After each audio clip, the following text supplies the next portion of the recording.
Bienvenidos a Zona Abierta. Este lunes empieza a circular un libro del expresidente Carlos Salinas de Gortari. Salinas de Gortari está aquí en Zona Abierta con nosotros, muy bienvenido. Muchas gracias por invitarme al programa. Y tengo el doble placer, amistoso y profesional, de que nos acompañe también Joaquín López Dóriga. Joaquín, muchas gracias. Buenas noches. Bueno, ayer Joaquín López Dóriga abrió en su noticiero un espacio para que la gente que quisiera hacerle alguna pregunta al licenciado Salinas de Gortari se la hiciera, y llegaron 8.550 preguntas. De esas preguntas hemos escogido algunos para introducir esta entrevista con el licenciado Salinas de Gortari, y vamos a escuchar la primera de esas preguntas. Me llamo Josefina González de Morelia, Michoacán, y quiero preguntarle a Salinas que ¿por qué, si no tenía nada que ocultar, entonces por qué se fue de México estos años y por qué regresa ahora? Doña Josefina, le aprecio mucho que me haga usted esta pregunta porque me permite explicarle a usted y a muchos de mis compatriotas el motivo de mi salida de México. En marzo de 1995, cuando decidí voluntariamente ausentarme del país, lo hice porque en esos momentos México vivía una muy difícil situación económica. Recuerde usted, el peso se había devaluado de 3 a más de 7 por un dólar, la inflación se había disparado, los precios de los productos básicos habían crecido explosivamente, el empleo se había abatido y muchas familias empezaron a padecer efectos terribles con esta crisis económica. En esos días tan complicados se empezó a generar una intensa campaña de desinformación para responsabilizarme de esos problemas. Y se señaló que mi presencia en el país era la que los estaba motivando. Por eso es que unos días antes de mi salida me visitaron 3 ex colaboradores, uno de los cuales ya era cercano al presidente Zedillo, y me expresaron su preocupación por esta situación tan delicada en el país y el que se me utilizara como a quien se le estaba responsabilizando de ella.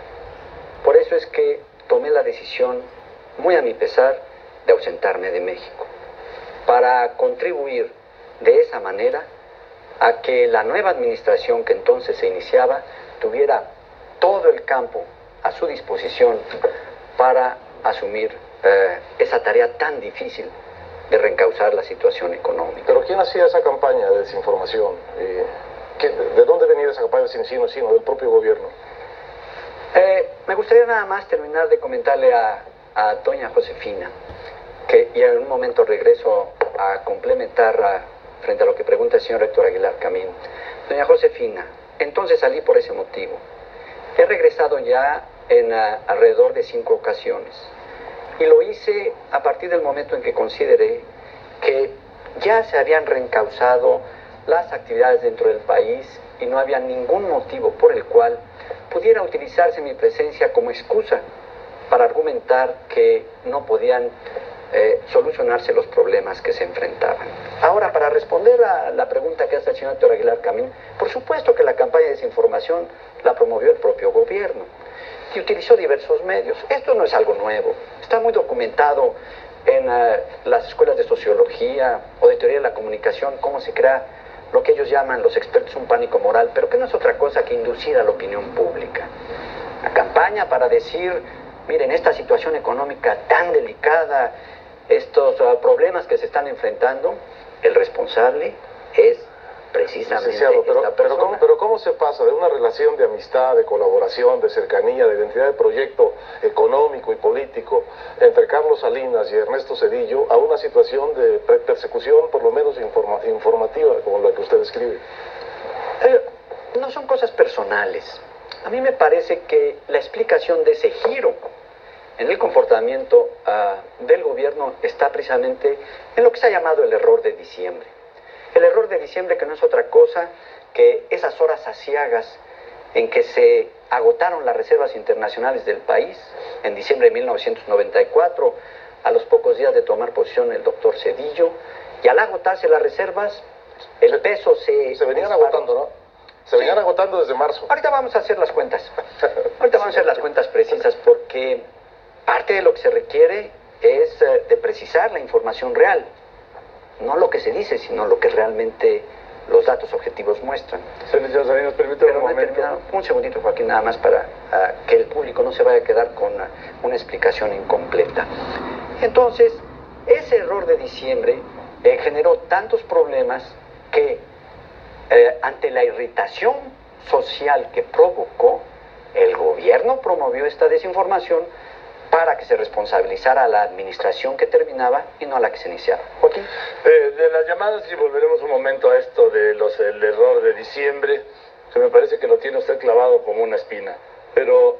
No, perdón, Joaquín, lo tienen los mexicanos, porque mire, y yo entiendo por eso la preocupación de doña Josefina y de muchos otros mexicanos. Las tasas de interés se fueron de 15% que la dejó mi administración a 110% en unos cuantos meses. Y entonces las familias, muchas familias perdieron su casa, otras perdieron su automóvil, muchos el empleo, las empresas quebraron, los bancos dejaron de tener solvencia. Por eso es tan importante aclarar cómo se generó ese problema, y no solo para entender mejor el pasado, sino para que no se repita. ¿No le heredó usted cuando dice esta administración que usted dejó una deuda no documentada o documentada, pero escondida o maquillada, de más de 30,000 millones de dólares? Qué bueno que usted lo plantea con esa claridad, Joaquín, porque es necesario precisarlo y aclararlo. Mi administración dejó documentada todos los pasivos que tenían que enfrentarse, pero además no dejó nada oculto y no llegaba a las cifras que usted dice. Son los famosos tesobonos, pongámosles el nombre, ¿verdad? Tesobonos. Para que no haya confusión en la discusión. Los tesobonos ascendían al 30 de noviembre de 1994 a 16,000 millones de dólares. ¿Y sabe qué, Joaquín? Estos tesobonos se emitían desde 1990. Y en los indicadores económicos que mes a mes publica el Banco de México, se señalaba con precisión el saldo. Así que se conocía públicamente, porque se publicaba el saldo de los tesobonos, y ascendía a un monto que estaba cubierto por las reservas internacionales que mi gobierno dejó. No era una deuda escondida, no era una deuda que no estuviera documentada, pero además la nueva administración del doctor Cedillo continuó emitiendo tesobonos durante diciembre y enero. ¿Cómo pueden decir que era escondida si ellos mismos la emitían? Y además, quienes pasaron a ser parte del equipo del doctor Cedillo, pues habían sido parte de mi gobierno y eran los que emitían los propios tesobonos. ¿Cómo decir que no sabían si ellos tenían la responsabilidad con el tema? Señor licenciado, vamos a hacer un corte de zona abierta y vamos a volver sobre este tema del error de diciembre, porque entre otras cosas, yo creo que ya sería hora de precisar de qué se trata exactamente el error de diciembre según usted. Volvemos en un momento a zona abierta. Volvemos a zona abierta con el licenciado Salinas de Gortari. Estamos en el error de diciembre. ¿Y de qué se trató ese error y cuáles son las condiciones que condujeron a México de una expectativa muy alta de desarrollo a un derrumbe terrible para la mayor parte de los mexicanos? Joaquín. Quisiera preguntarle, antes de ir a los temas en particular, el tema más generalizado que hay en la percepción de Carlos Salinas es la corrupción. De las llamadas que recibimos anoche, del 58% identifican gobierno de Carlos Salinas con corrupción o a Carlos Salinas con corrupción. ¿Qué le diría usted esta noche a esa gente? Joaquín, ¿cómo no lo van a identificar así si durante estos 6 años permanentemente se le ha dicho a la gente, mire, las privatizaciones que se hicieron durante la administración anterior fueron por asignación directa a un pequeño grupo de gentes que se beneficiaron de ellas? Eso, en lugar de explicar la verdad, y por eso en este libro yo dedico todo un capítulo para explicarle a los mexicanos cómo se hicieron realmente las privatizaciones, cada una, cuánto se obtuvo, a qué cuenta fue y en qué se gastó, qué personas adquirieron esos bienes, cómo se informó a la Cámara de Diputados, cómo se publicaron los libros blancos, porque no se asignó discrecionalmente a ninguna persona, ninguna empresa pública. Todas se privatizaron mediante subasta. Y eso ya no se dice. se está desinformando para crear esta imagen de corrupción a la que usted se refiere, y que por eso yo me he preocupado por documentar a lo largo de estas páginas en el libro que ahora presento a los mexicanos. En el caso de las privatizaciones me lleva a otro tema que va concatenado. Raúl Salinas de Gortari, su hermano. El problema de su hermano, yo quiero separar el caso de José Francisco Ruiz Massieu del caso del dinero. El dinero ahí está, y estaba en Suiza, y estaba en cuentas, y estamos hablando de decenas de millones de dólares, y se amarra esa fortuna a privatizaciones. Mire, Joaquín, el comportamiento de mi hermano me ha causado un gran daño a mí en lo personal y un gran pesar. También, como usted ha dicho, lastimó la imagen de mi gobierno, pero sobre todo, ese comportamiento de mi hermano lastimó a muchos mexicanos. Por eso es que yo he señalado que Raúl tiene que dar una explicación precisa de esos fondos que depositó en el extranjero. Y yo le he exigido que la dé con claridad, con precisión. Pero una cosa sí puedo decir, y decirlo de frente, para que pueda yo ver a los ojos de cada persona. Ninguna decisión que yo tomé como presidente de la República o ninguno de mis colaboradores tiene nada que ver con los fondos que están depositados en el extranjero en las cuentas de mi hermano. Licenciado, pero... Un momentito. Estos fondos ya han surgido varios empresarios que han señalado cómo los aportaron. Por eso es que yo le he pedido a mi hermano que haga una explicación detallada de cómo constituyó ese fondo y por qué utilizó documentación falsa para proceder de esa manera. Usted me pregunta, pero la pregunta aquí es, para mucha gente, es cómo es posible que habiendo tantos ilícitos que luego se documentaron en la actuación de Raúl Salinas de Gortari, el presidente, un presidente tan informado y tan atento a los detalles como Carlos Salinas, no lo supiera. He escuchado ese comentario y tiene razón, Héctor. Yo me preocupé como presidente de la República de estar bien informado, de estar bien enterado de lo que sucedía en el país para poder tomar las decisiones que fueran necesarias. Pero también debo que reconocer que no estuve enterado de esas operaciones de mi hermano. Yo sé que para mucha gente no es creíble que yo no estuviera enterado, pero esa es la realidad.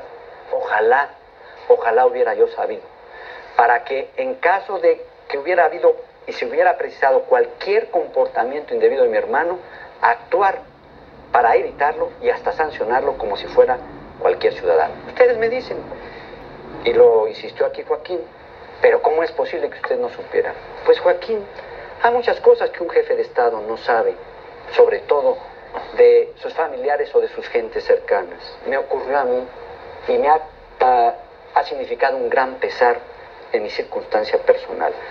Pero desafortunadamente me sucedió a mí, sucede en México, sucede en otros países, sucede en muchos lugares, porque la concentración es tan grande en los asuntos delicados de la nación que pues descuida uno esas cuestiones personales que en mi caso han resultado tan dañinas y que han lastimado tanto. ¿Ese fue quizás uno de sus mayores errores como presidente? Ese es algo que todo el tiempo voy a lamentar no haber puesto suficiente atención a ello. Porque también, abundando lo que dice Héctor, es tan difícil entender que usted como presidente, y recordándolo usted como presidente, cómo ejerció la presidencia, sus ejercicio personal, la información, no haya sabido esto. Pues tiene usted razón en preguntarlo con esa insistencia, Joaquín, porque sé que mucha gente lo pregunta de la misma manera. Pero la explicación que yo doy es verídica. Dice Manuel Camacho que él le dijo a usted. Camacho ha dicho tantas cosas, tan diferentes, y sobre todo ha cambiado tanto su comportamiento desde que no fue postulado por el PRI a la presidencia de la República, que una más como esta no me sorprende, pero no es cierto. ¿Por qué no Camacho y por qué, déjeme preguntarle, por qué sí Zedillo? ¿Por qué fue candidato Ernesto Zedillo? La decisión fue de usted y nada más de usted. La postulación del candidato sustituto después del magnicidio de Luis Donaldo Colosio fue uno de los momentos más difíciles y más delicados para la situación del país. Efectivamente, yo jugué un papel fundamental para que el doctor Ernesto Zedillo fuera postulado por el PRI como candidato a la presidencia de la República. Años antes había yo designado al doctor Zedillo como secretario de Programación y Presupuesto. Y debo decirle que tuvo un excelente desempeño al frente de la Secretaría de Programación y Presupuesto. Después lo designé como secretario de Educación Pública y realicé una labor formidable para promover uno de los programas más importantes a la favor de la educación en el país, como el que se dio en esos años. Y sí, en esos momentos tan difíciles de marzo y abril de 1994, yo consideré que en esas circunstancias y en esos momentos dramáticos, quien tenía las mejores cualidades para enarbolar las banderas del PRI ante los ciudadanos era el doctor Ernesto Zedillo Ponce León, y el PRI, corrientes dentro de él, efectivamente se sumaron. Pero vamos a hacer un corte, vamos a hacer un corte y vamos a volver sobre este tema de la sucesión. Naturalmente. Y la otra pregunta es, como tantos presidentes, ¿usted se arrepiente ahora de esa decisión o no? Regresamos a Zona Abierta con Carlos Salinas de Gortari. ¿Me presta su libro, por favor? Sí, pero tiene de vuelta. Regresamos a Zona Abierta con Carlos Salinas de Gortari y con Joaquín López Dóriga. Estamos en la conversación sobre las relaciones del entonces presidente Carlos Salinas de Gortari y el entonces candidato y después presidente Ernesto Zedillo. Se ha publicado en la prensa que hubo un pacto entre usted y el presidente Zedillo para que no se persiguiera a Raúl y que el presidente Zedillo faltó a su palabra. Y se ha publicado también que en el libro que estamos conociendo ahora, hay un capítulo que se llama La traición de Zedillo. Bueno, la pregunta es cierto? ¿Fue cierto ese pacto? ¿Y es cierta la existencia de ese capítulo? ¿O hubo alguna traición de Zedillo? ¿En qué consiste? Héctor, se han publicado tantas cosas en la prensa tan desinformadas que una más como esta no me sorprende. O sea, ¿esto que publicó el Universal no lo dio usted como un capítulo? No, no lo di yo. Pues no le haga publicidad a un periódico en este programa. Déjeme acabar de responderle a Héctor. Está publicado ahí en el Universal y en el medio también. De responder otro periódico que promociona. Permítame terminar de responder a Héctor Aguilar lo que él señala. No, Héctor, no hubo ningún pacto entre el doctor Zedillo y yo ni antes de esos momentos tan difíciles, ni al momento de la postulación, ni después. Y como no hubo ningún pacto entre él y yo, tampoco puede hablarse de una traición del doctor Zedillo hacia mí, porque yo no lo pedí nada y él, en consecuencia, no tenía nada que cumplir. Así que ambas aseveraciones son falsas.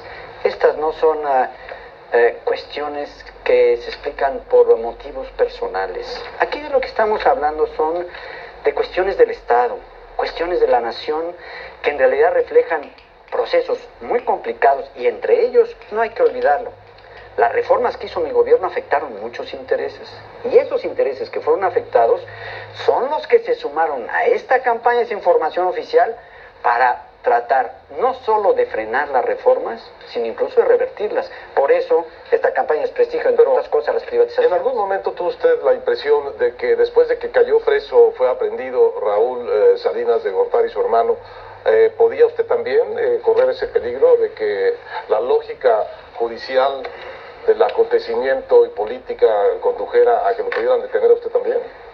Héctor, en enero y febrero de 1995, la situación económica era tan crítica que lo que hoy sabemos es existía dentro del gobierno una gran desesperación por tratar de resolverla.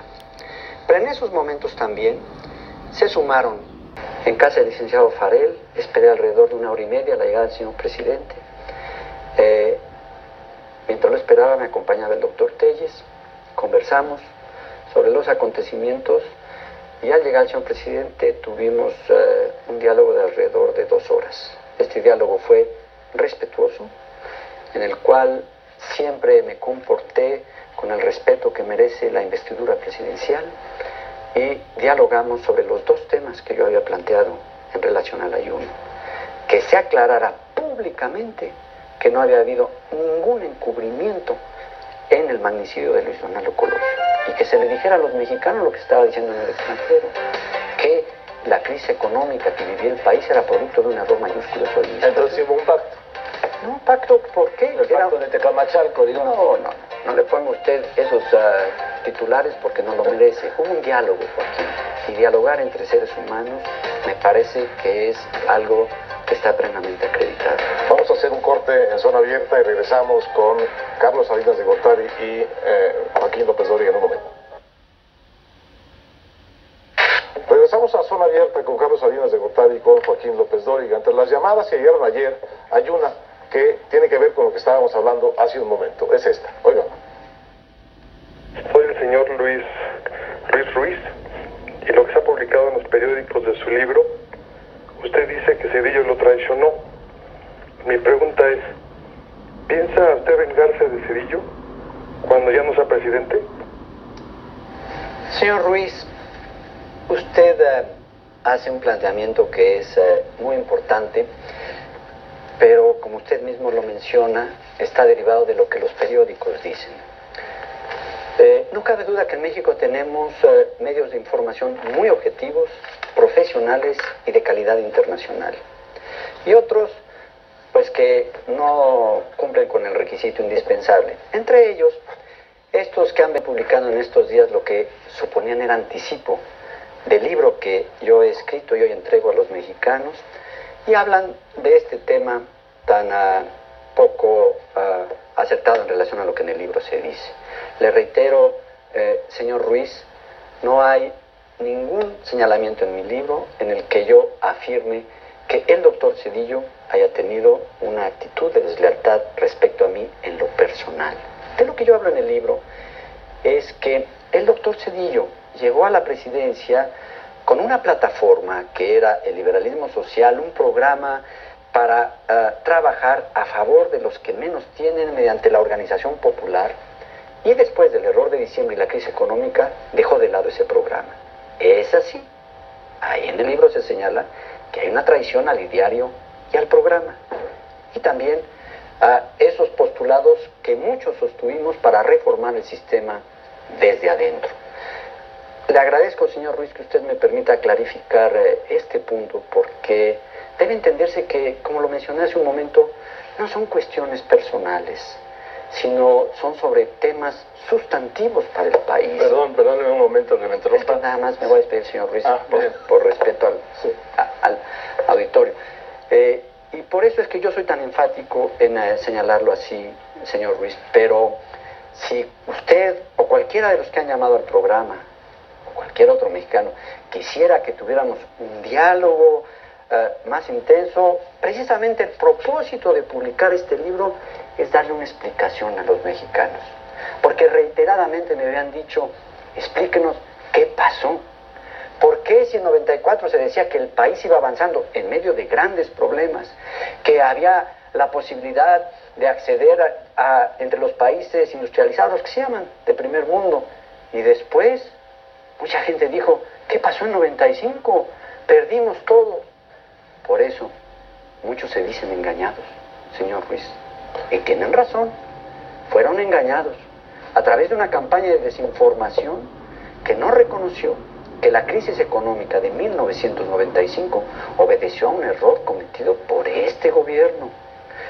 Y no se trata de fijar culpas de uno u otro, no, sino de comprender realmente qué pasó para que no se vuelva a repetir y el país pueda encontrar una senda de crecimiento y desarrollo. Pero usted no asume ninguna parte de la culpa en el problema de diciembre, es decir, todo fue el error de este gobierno, no había condiciones muy críticas como las había para la situación económica del país, pérdida de reservas, los tesobonos que eran deuda pública denominada en dólares, el déficit oculto en la banca de desarrollo, que era una gran cantidad de dinero, el déficit comercial y sobre todo una visión de la economía mexicana donde no había de dónde traer ese dinero, sino de los mismos inversionistas a los que se les estaba pidiendo. Cuando vieron el hueco dijeron, bueno, ahí nos vemos, que paguen otros, ¿no? Héctor, cuando se entrega la responsabilidad de un gobierno, sin lugar a dudas se hace con problemas e insuficiencias. Y quiero decirle que en este libro yo reconozco los problemas e insuficiencias que mi gobierno le heredó a la administración del presidente Zedillo. Lo hago abiertamente, con transparencia, para decir esto es lo que nos faltó. ¿No era inevitable la devaluación? Por supuesto que no. ¿Era evitable? Era evitable la crisis mayúscula que provocó una devaluación mal manejada. Pero permítame nada más terminar el aspecto de lo que se heredó al nuevo gobierno. Hay todo un capítulo dedicado aquí, en el libro, a explicar a los mexicanos qué fue lo que mi gobierno heredó. Sí, problemas, y se reconoce el déficit en la cuenta corriente, que lo enfrentamos nosotros durante la mitad de todo mi gobierno, sin una crisis. El de los tesobonos, sí, era una deuda en dólares, pero una deuda en dólares que se sustituyó de la que estaba en CETES, no era deuda nueva. Sí, también la deuda de la banca de desarrollo, que no era oculta. Es una palabrita que se ha repetido tanto, que mire usted, ya hasta aquí nos sale casi como editorial. Perdón, Joaquín, nada más para terminar con...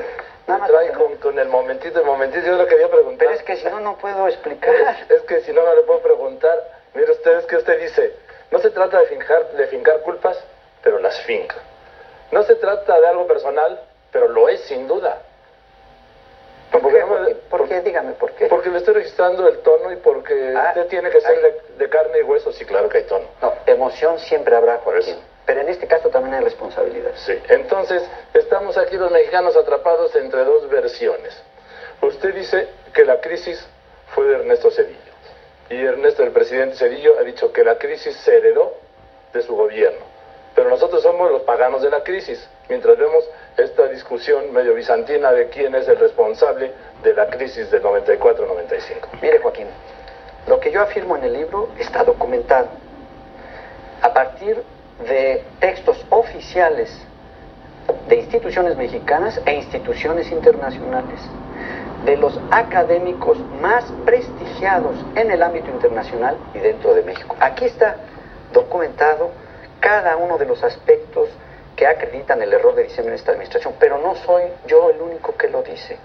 El libro lo terminé en agosto de este año.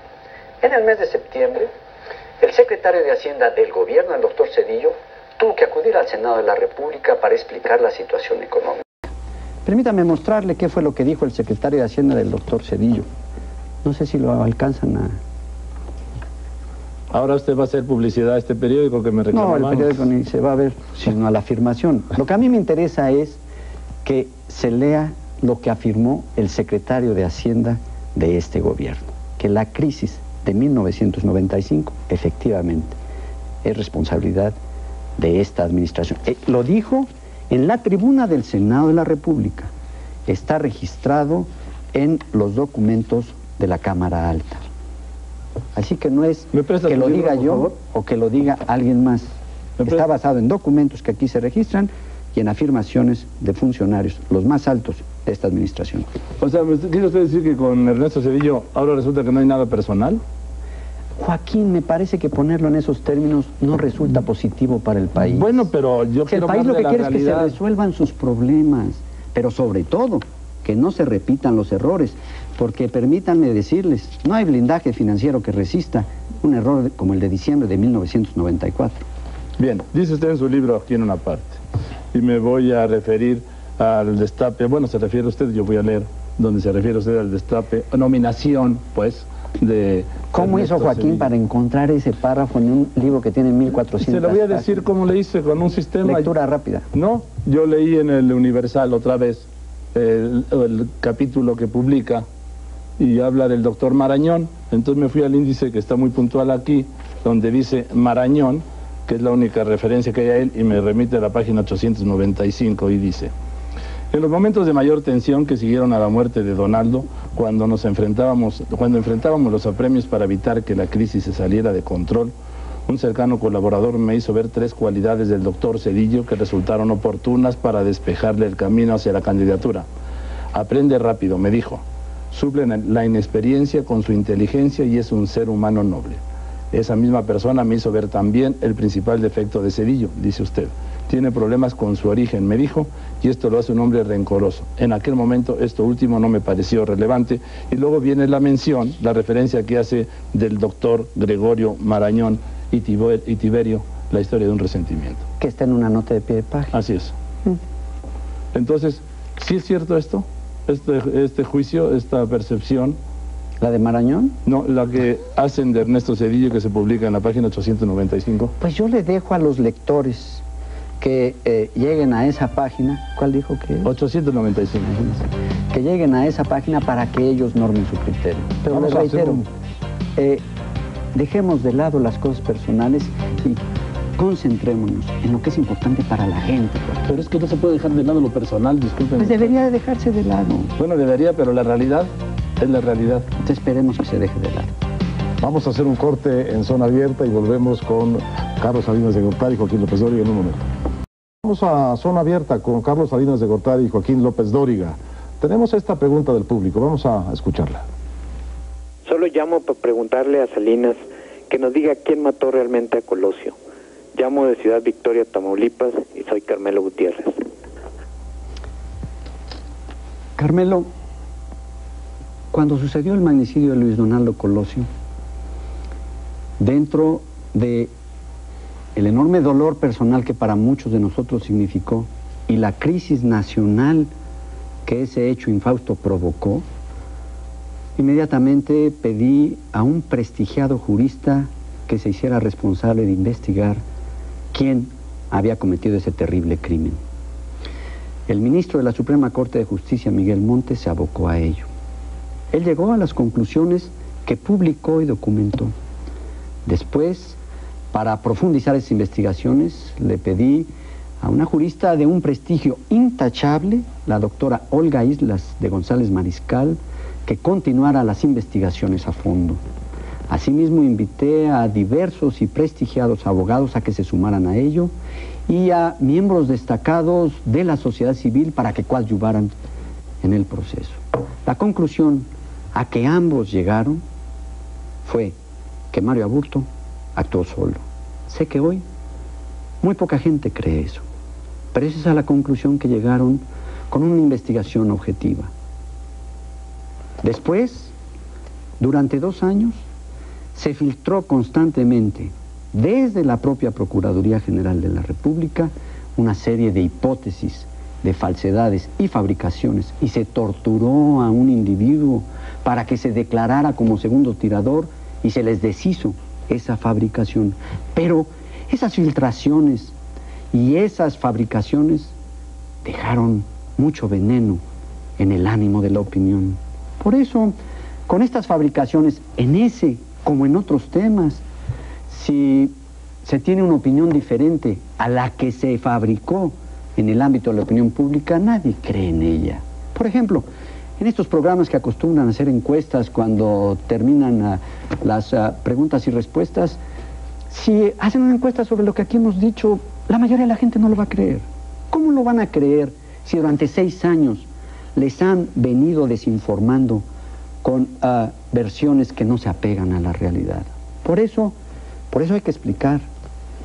Por eso es que Carmelo, yo me preocupé de trabajar intensamente durante 5 años para presentar esta obra a los mexicanos y que sean ustedes los que decidan. Quisiéramos pasar a algunas cosas de actualidad del momento político que queda después del 2 de julio y queremos hacerlo porque tenemos unas preguntas, una buena cantidad de preguntas sobre eso. 2 son estas que vamos a escuchar. Yo soy Rosa María Beltrán de Acapulco, Guerrero, y me interesaría saber usted, señor Salinas, ¿qué opina de que haya perdido su partido la presidencia de la República y esté a punto de desaparecer? Rosa María. Hay otra. Creo que hay otra, ¿verdad? ¿Podría responder primero esta? Sí. Rosa María, efectivamente, el 2 de julio, la mayoría de los mexicanos decidió que la responsabilidad de la presidencia de la República recayera en el señor Vicente Fox.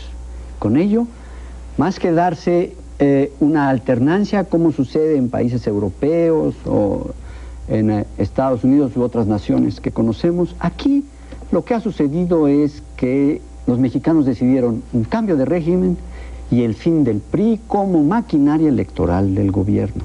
La pregunta que ustedes hacen es ¿por qué perdió el PRI? Esto lo tienen que contestar los propios priistas. Yo he escuchado algunas versiones. Dicen que eso obedece a que el PRI estuvo 71 años en el poder.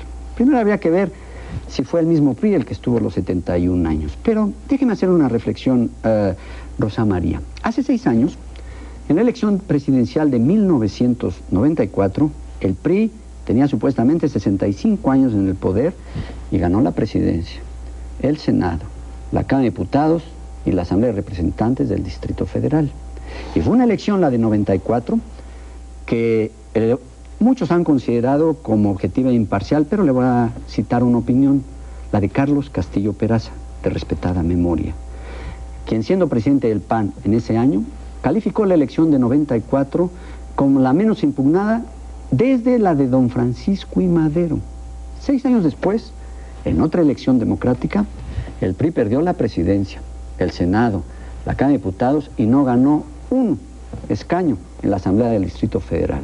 Así que creo yo que una parte de la explicación está en que más que los 71 años del PRI en el poder, son los últimos 6 años. Señor licenciado Salinas, me da la impresión, perdón, que cuando dice usted en 1994, dice usted, yo, Carlos Salinas, gané la presidencia, las elecciones presidenciales, el Senado, la Cámara y la Asamblea.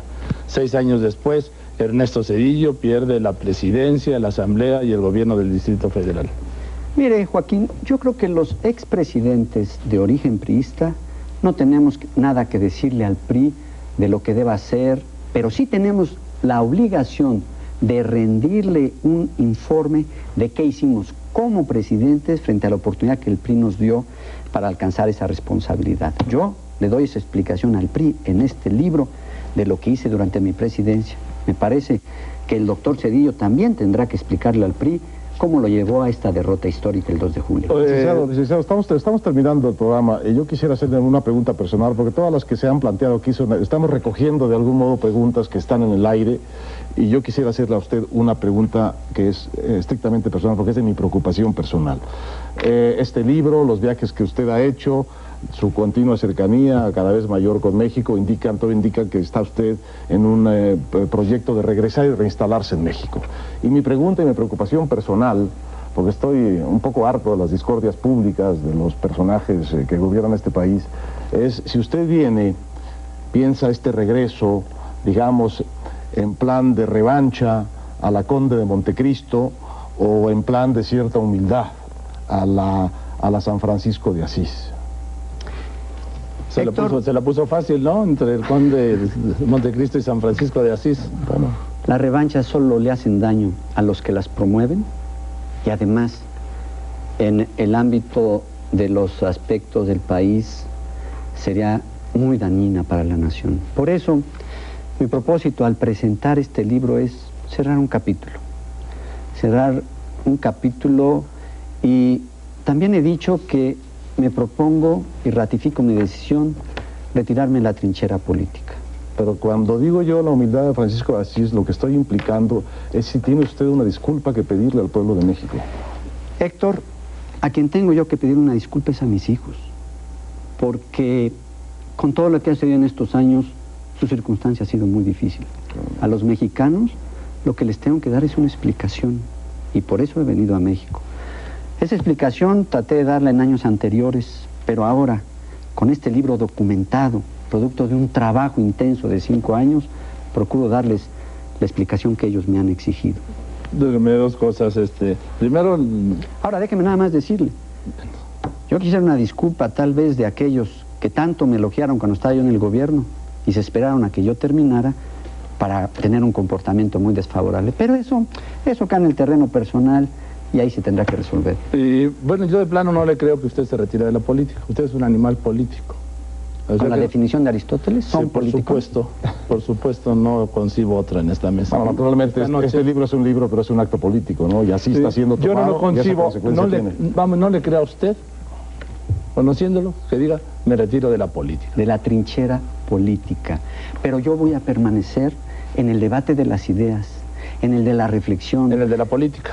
Pues eso es parte de la política en un sentido amplio, como debe de entenderse, concebir qué sucede, cómo avanzar, pero con un horizonte de las siguientes generaciones, porque este mundo está cambiando tanto, tan rápido, que hay que intercambiar ideas, hay que estar dispuesto a aprender y pues incluso a dar pasos nuevos en el terreno precisamente de la reflexión. Déjeme nada más, el tiempo se terminó. Además es que no podemos dejar fuera a Fox. Se ha dicho que el candidato de Carlos Salinas era Vicente Fox y no la Bastida, y por supuesto tampoco esa es otra de las fabricaciones que se hicieron en los meses recientes, y que esta, como muchas otras, se hacían al mencionar individuos para obligarlos a deslindarse públicamente de mí. Es un viejo truco, pero mire, Joaquín, El pueblo de México decidió que Vicente Fox sea el próximo presidente de la República. Todos, y yo en lo personal, como mi responsabilidad, haremos de sumarnos a que Vicente Fox tenga éxito en la responsabilidad que los mexicanos le hayan dado. Porque si a Vicente Fox como presidente de la República le va bien, a México le va a ir bien. Y necesitamos que al país le vaya bien.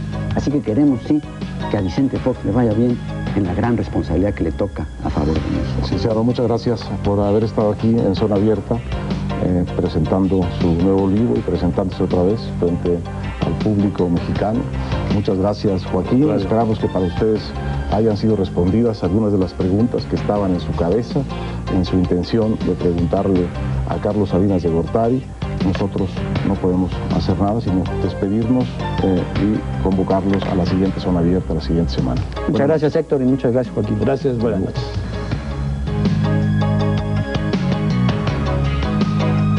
¿El grupo de la campaña? No, de una vez. Faltaban los licenciado.